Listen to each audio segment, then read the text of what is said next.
네, 오늘 본문 말씀 히브리서 11장 20절에서 22절 말씀 통해서 믿음의 비전이라는 제목으로 말씀을 나누고자 합니다. 히브리서 11장 말씀은 이제 이삭과 야곱과 요셉에 대해서 말씀합니다. 아시다시피 이삭과 야곱과 요셉은 각각 창세기 말씀 안에서 많은 사건과 파란만장한 이야기들로 잘 알려져 있습니다. 180세를 산 이삭의 생애는 비교적 짧게 기록된 반면에 147세를 산 야곱의 생애와 110세를 산 요셉의 생애는 매우 상세하고 길게 기록되어 있습니다. 그런데 길든 적든 히브리서 기자가 이 세 사람의 믿음에 대해서 주목하는 내용은 하나입니다. 믿음으로 이삭은 야곱과 에서에게 축복하였으며 믿음으로 야곱은 요셉의 아들들에게 축복하고 경배하였으며 믿음으로 요셉은 이스라엘이 떠날 것을 말하고 자기 뼈를 위하여 명하였으며 이렇게 좀 이상하게도 히브리서 기자는 이삭과 야곱과 요셉의 그 생애 가운데 믿음으로 살았던 많은 일반적인 이야기를 말씀하지 않습니다. 이삭이 하나님을 믿고 여러 우물을 판 이야기를 하지 않습니다. 하나님을 믿고 그 우물들을 양보한 이야기도 하지 않습니다. 야곱이 하나님을 믿고 삼촌 라반의 집에서 20년간 고생한 이야기도 하지 않습니다. 하나님을 믿고 극적으로 삼촌 라반의 집에서 떠난 이야기도 하지 않습니다. 야복강가에서 하나님을 붙들고 씨름한 이야기도 하지 않습니다. 요셉이 하나님을 믿고 보디발의 집에서 살았던 이야기도 하지 않습니다. 바로의 꿈을 해석하고 애굽의 총리가 된 이야기도 하지 않습니다. 억눌렸던 감정을 풀고 울며 형들을 만나서 용서한 이야기도 하지 않습니다. 히브리서 기자는 그런 모든 일반적인 믿음의 이야기를 하지 않고 다만 이 세 사람이 그의 생의 마지막 순간에 했던 축복과 경배와 눈물 어린 당부에 대해서만 지금 말씀하고 있습니다. 그 이유가 무엇일까요? 네, 히브리서 기자는 지금 로마 교회의 유대인 신자들을 향해서 말씀하고 있기 때문입니다. 지금 유대인 신자들은 다가오는 박해를 바라보며 두려워하고 있습니다. 눈앞에 두려운 현실을 보고 유대교로 돌아가려는 마음을 품고 있습니다. 그러므로 히브리서 기자는 그런 유대인 신자들을 향해 눈앞에 두려운 현실만을 볼 것이 아니라 믿음으로 멀리 하나님의 약속을 바라보았던 이삭과 야곱과 요셉을 말씀하는 것입니다. 아울러 히브리서 기자는 이 세 사람의 생애의 마지막 믿음의 모습과 이야기를 들려주므로 유대인 신자들의 삶과 믿음도 이렇게 축복과 경배와 소망으로 마무리되기를 기대합니다.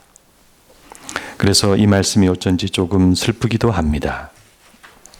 이렇게 오늘은 우리가 이 내용을 살펴보고 은혜와 교훈을 받고자 합니다. 하나님께서 아브라함도 복을 많이 주셨지만 이삭도 복을 많이 주셨습니다. 이삭은 흉년 때에 블레셋의 그랄 땅으로 내려가 한동안 살았습니다. 이삭은 그 땅에서 농사를 지었는데 하나님이 그때 복을 많이 주셨습니다. 이삭이 그 땅에서 농사하여 그 해에 100배나 얻었고 여호와께서 복을 주심으로 그 사람이 창대하고 왕성하여 마침내 거부가 되어 양과 소가 떼를 이루고 종이 심이 많으므로 흉년 때에 그런 풍작을 거두었으니 그것은 정말 대박입니다. 그래서 이런 이삭을 블레셋 사람들은 매우 시기하였습니다. 그래서 이삭은 그 땅에서 살지 못하고 자기가 판 우물을 계속 양보하면서 산지로 올라가 생활해야 했습니다. 하나님은 그런 이삭에게 나타나셨습니다. 하나님은 이삭에게 두려워하지 말라, 내가 너와 함께 있다라고 말씀해 주셨습니다. 그리고 내게 복을 주어 내 자손이 번성하게 하리라고 약속하셨습니다. 하나님은 아브라함을 붙들어 주셨던 것처럼 이삭도 동일하게 붙들어 주시는 것입니다. 얼마 후 하나님의 그와 같은 약속은 증거로 나타났습니다. 블레셋 왕 아비멜렉이 군대 장관과 함께 이삭을 찾아왔습니다. 그러면서 먼저 화친을 제안하면서 서로 해하지 말자라고 말합니다. 이삭은 그들과 맹세하고 큰 잔치를 베풀었습니다. 이로 보건대 우리는 이삭이 하나님의 큰 복을 받아서 당시 그 지역에서 어느 정도의 인물이 된지를 알 수 있습니다. 이삭은 성공한 그 땅의 유력한 인물이 되었던 것입니다. 세월이 흘러 이삭이 나이가 들고 눈이 어둡게 되었습니다. 이삭은 이제 우리가 잘 아는 한 가지 일을 서둘러 해야겠다고 마음먹게 됩니다. 더 늦기 전에 자기 아들 하나님의 약속으로 축복하는 것입니다. 그것은 중요한 일이었습니다. 자신은 이미 성공한 사람이고 거부가 되었고 그렇지만 하나님의 뜻과 약속은 아직 이루어지지 못했습니다. 하나님의 뜻과 약속은 자신의 가족을 큰 민족으로 번성케 하시는 일이었습니다. 그러므로 이제 그 일은 자기가 아니라 자신의 아들들에게 통해서 이루어져야 했습니다. 그래서 이삭은 에서를 축복하고자 했습니다. 남자다운 에서가 조용하고 얌전한 야곱보다 이 일에 더 적합한 인물 같았습니다. 그런데 이것이 이삭의 큰 실수였습니다. 왜냐하면 하나님께서는 이미 오래전에 에서와 야곱이 태어날 때 이삭에게 말씀하셨기 때문입니다. 두 국민이 내 태중에 있도다. 이 족속이 저 족속보다 강하겠고 큰 자가 어린 자를 섬기리라. 네, 하나님은 이미 야곱을 택하셨습니다. 하나님은 자신의 백성을 이루어 가신 이 큰 일에 야곱을 사용하시기로 선택하셨습니다.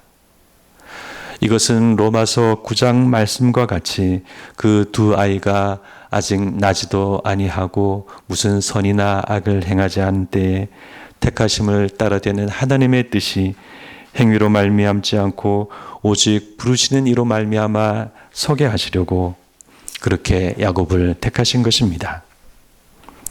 이 하나님의 선택은 주권적인 선택입니다. 그러나 그것이 그들의 개인적인 최종 구원을 의미하는 것은 아니기 때문에 우리는 하나님의 그와 같은 선택을 오해할 필요는 없습니다.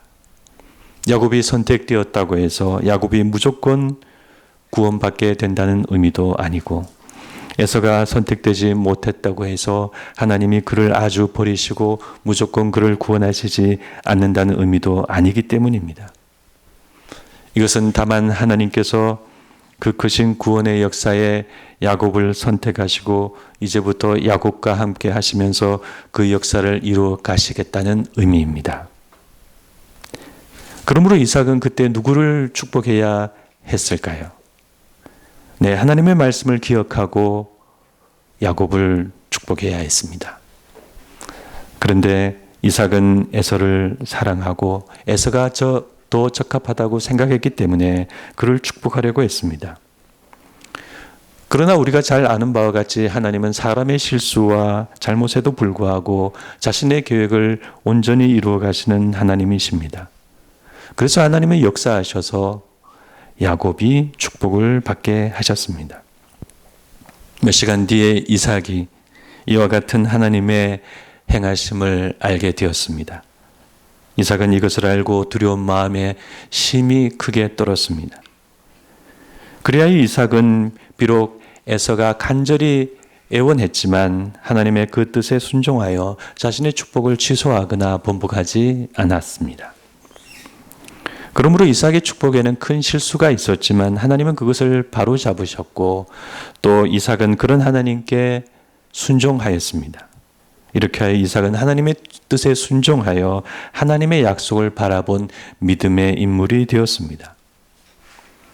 그러므로 여러분, 우리는 비록 우리 삶에 실수와 잘못이 있다 하더라도 하나님의 뜻과 약속을 계속해서 바라보는 사람이 되어야 하겠습니다. 우리는 실수하지만 하나님은 우리를 붙들어 주십니다. 히브리서 기자는 이제 야곱을 말씀합니다. 믿음으로 야곱은 죽을 때에 요셉의 각 아들에게 축복하고, 본래 창세기에 야곱의 축복은 두 번 나타나 있습니다. 하나는 창세기 48장에 야곱이 요셉의 두 아들인 에브라임과 므낫세를 축복한 것이고, 다른 하나는 창세기 49장에 야곱이 루벤에서부터 베냐민까지 12아들을 축복한 것입니다. 그런데 히브리서 기자는 이 두 번의 축복 가운데 유독 첫 번째 것을 말씀하고 있습니다. 바로 야곱이 두 아들인 요셉의 두 아들인 에브라임과 므낫세를 축복한 일입니다. 그 이유가 무엇일까요? 하나님의 약속을 계속해서 바라본 믿음을 말하고자 한다면 두 번째 축복도 손색이 없습니다. 아니, 오히려 12아들에게 축복한 두 번째 축복이 그런 믿음의 비전을 말하는데 더 적합하다 할 수 있습니다. 그러나 히브리서 기자는 그 두 번째 축복보다 첫 번째 축복을 선택해서 지금 말씀하고 있습니다. 왜 그럴까요? 그것은 그 첫 번째 축복에 이삭에서의 축복에서와 같은 특별한 내용이 있기 때문입니다. 이삭은 에서가 축복받아야 한다고 생각했습니다. 그러나 하나님은 야곱이 축복받게 하셨습니다. 하나님의 뜻은 동생 야곱에게 있었던 것입니다. 마찬가지로 요셉은 장자인 므낫세가 야곱의 오른손으로 축복을 받아야 한다고 생각했습니다. 그러나 야곱은 하나님의 뜻을 따라 므낫세가 아니라 에브라임을 자신의 오른손으로 축복했습니다. 하나님의 뜻은 동생 에브라임에게 더 있었기 때문입니다. 그러므로 히브리서 기자가 야곱의 두 축복 가운데 첫 번째 축복을 말씀한 이유는 바로 그 점에 있습니다. 하나님의 뜻과 생각은 우리와 다를 수 있다는 사실입니다. 로마 교회 유대인 신자들은 이 사실을 알아야 했습니다. 왜 우리에게 지금 이런 시련과 고난을 주시는지 원망하거나 하나님을 의심하지 말아야 하는 것입니다. 그래서 우리도 마찬가지입니다. 우리도 하나님의 뜻과 약속을 바라볼 때 하나님의 방법은 다를 수 있다는 사실을 알아야 합니다. 우리는 그 하나님의 특별한 방법까지 순종하고 믿는 사람이 되어야 합니다. 그러므로 우리는 요셉에 대한 말씀까지 포함하여서 오늘 말씀의 메시지를 정리하면서 다음과 같은 하나의 교훈을 얻어야 하겠습니다. 우리는 눈앞의 현실이 아니라 믿음의 비전을 가져야 한다는 사실입니다.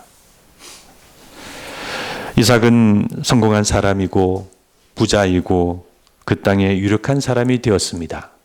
그러나 그는 그 현실을 자랑하거나 거기에 도취되지 않고 여전히 하나님의 뜻과 약속을 바라본 사람이 되었습니다. 그래서 그는 야곱을 축복했습니다. 야곱도 험악한 세월을 살며 결국에는 영적으로도 승리하고 육신적으로도 승리한 사람이 되었습니다. 그러나 그도 여전히 하나님의 뜻과 약속을 바라본 사람이 되었습니다. 그래서 그는 자신의 마지막 임종 때에 한평생 잘 살았다. 나는 여한이 없다. 그런 과거를 돌아보는 말이 아니라 하나님의 약속을 따라 미래를 바라보며 자신의 아들들 한 사람 한 사람을 축복했습니다. 요셉도 애굽의 총리가 되고 모든 것을 이루고 에브라임과 므낫세 자손 3대까지 보았습니다. 그러나 그도 자신의 현실을 자랑하거나 거기에 빠지지 않고 자기의 임종 때 하나님의 약속으로 일일이 축복하고 자신의 유고를 그 땅에서 가져가기를 당부했습니다. 여전히 겸손히 하나님의 뜻과 약속을 바라보았던 것입니다. 그러므로 이렇게 하나님의 뜻과 약속은 그것을 믿는 사람에게 믿음의 비전을 줍니다. 믿음의 비전은 이렇게 하나님으로부터 옵니다. 사도 바울도 자신이 이방인의 사도가 된 것을 말할 때 이렇게 고백했습니다. 아그리빠 왕이여, 하늘에서 보이신 것을 내가 거역하지 아니하고. 이렇게 참된 비전은 하늘에서부터 하나님의 뜻과 약속과 말씀으로부터 옵니다. 우리 자신이 어떤 꿈을 꾸고 어떤 야망을 가지고 소원을 품을 수 있습니다. 그것이 잘못된 것은 아닙니다. 잘 추구하면 됩니다. 그러나 믿음의 비전이라는 것은 우리 인간적인 소원이나 꿈과는 구별되어야 합니다. 그것은 그보다 훨씬 높은 차원에서 우리를 이끌어 가시는 하나님의 역사입니다. 이런 믿음의 비전이 없었다면 이삭도 야곱도 요셉도 평범한 인물이 되었을 것입니다. 자신의 성공한 삶과 현실을 자랑하면서 일생을 마친 평범한 사람이 되었을 것입니다. 그러나 그들은 성공하고 모든 것을 이루었지만 하나님의 뜻과 약속을 바라보는 것을 결코 잃어버리지 않았습니다. 잘 아시는 바와 같이 비전과 묵시가 없으면 우리는 방자하게 됩니다. 하늘에서 보여주시는 비전과 묵시가 없으면 우리는 우리를 붙들어 주시는 그 말씀의 부재로 인하여 무질서해지고 부패하게 됩니다. 우리는 두 가지 방향으로 부패하게 됩니다. 교만하거나 절망하거나. 교만하는 사람은 한없이 교만해지고 절망하는 사람은 한없이 절망해집니다. 하나님 없이 잘 되는 사람은 부패하여서 한없이 교만해집니다. 조금 잘 살고 조금 비싼 차를 타고 조금 높은 자리에 있으면 얼마나 마음이 교만해지는지 모릅니다. 반면에 하나님이 없이 잘 못 되는 사람은 부패하여 한없이 절망하게 됩니다. 자신의 뜻대로 되지 않고 꿈이 무너질 때 자기 삶은 실패했다고 생각하고 원망하고 절망합니다. 지금 우리나라에 자살하는 사람이 안타깝게도 매년 10,000명이 넘는다고 합니다. OECD 회원국 가운데 1위입니다. 그러므로 우리는 비전과 묵시가 없음으로 인해서 세상 속에서 한편으로는 교만하고 한편으로는 절망하면서 부패해지는 것이 아니라 이삭과 야곱과 요셉처럼 하나님의 뜻과 말씀 안에서 믿음의 비전을 가져야 하겠습니다. 먼저 우리는 우리 자녀들을 향한 믿음의 비전이 필요합니다. 우리 자녀들이 단순히 좋은 직업 가지고 잘 살고 결혼 잘 하는 것을 넘어서서 이 하나님을 모르는 세상 속에 하나님을 아는 아브라함과 같이, 사무엘과 같이, 다니엘과 같이 그런 사람으로 살기를 우리는 바라보아야 하겠습니다. 소금과 빛으로 살고 능히 스스로 예수님의 제자가 될 수 있는 영적인 자녀들로 자라기를 바라보며 기도해야 하겠습니다. 또한 나 자신을 향한 믿음의 비전도 필요합니다. 내가 살아가는 이유와 의미를 우리는 하나님의 뜻 안에서 찾아야 합니다. 내가 살아가는 방법과 모습도 하나님의 뜻 안에서 찾아야 합니다. 그리하여 마침내 그날에 나의 달려갈 길을 마치고 아름답게 주님의 품에 안기는 그것을 우리는 바라보아야 합니다. 믿음의 비전이라고 해서 어떤 큰 일을 하는 것을 말하는 것이 아닙니다. 우리는 하나님이 기억하시고 소중히 여기시는 그런 사람이 되어야 합니다. 믿는 사람은 모두 믿음의 비전을 가질 수 있습니다. 우리가 그렇게 살아갈 수 있는 이유는 하나님께서 말씀과 은혜를 통해서 계속해서 우리에게 그런 눈을 열어주시고 비전을 내려주시기 때문입니다. 말씀과 기도가 충만할 때 우리 앞길은 어둡지 않습니다. 말씀을 보고 기도를 늘 하는 사람이 낙심하는 법은 없습니다. 어려워도 하나님의 평강이 우리를 지켜주십니다. 그러나 말씀과 기도가 약해지면 우리 앞길은 어두워집니다. 우리 안에 어두운 마음이 몰려옵니다. 무엇을 해야 할지도 모르고 어떻게 해야 할지도 모릅니다. 그러므로 하나님께서 우리 모두에게 믿음의 비전을 주시기를 간절히 원합니다. 나아가 우리 교회를 향한 믿음의 비전도 필요합니다. 지금 우리 교회는 참 어려운 상황 가운데 놓여 있습니다. 사람들은 종교와 신앙 자체에 무관심합니다. 교회는 내적으로 어렵고 외적으로 공격을 받고 있습니다. 참된 교회는 줄어들고 있습니다. 교회마다 참된 교회라고 말하고 다 진리의 말씀이라고 하지만 목회자나 신자나 냉철한 말씀 속에 스스로 분별하지 못하면 세상에 사로잡히고 엉뚱한 것을 믿는 믿음이 될 수 있습니다. 잘못된 것을 말하는 사람이 많고 그 잘못된 것을 믿는 사람이 많습니다. 그래서 저는 성경을 가급적 많이 해석하려고 합니다. 성경을 많이 이야기하고 많이 해석하는 설교를 하는 이유는 여러분들이 스스로 분별할 수 있는 분들이 될 수 있도록 돕기 위해서입니다. 하나님의 말씀을 듣고 해석하고 이해하고 스스로 읽을 수 있게 되면 우리는 두세 사람이 모여 주님의 교회를 세울 수 있습니다. 지금 어느 때보다도 참된 교회가 필요한 시대입니다. 그러므로 우리는 교회를 향한 그러한 하나님의 믿음의 비전이 필요합니다. 하나님께서 우리 공동체를 성장하게 하시기를 원합니다. 그러나 양적 성장만큼이나 질적 성장도 허락하셔서 우리를 참된 믿음의 공동체로 세우시기를 소망합니다. 마지막으로 우리 사회와 세상을 향한 믿음의 비전도 필요합니다.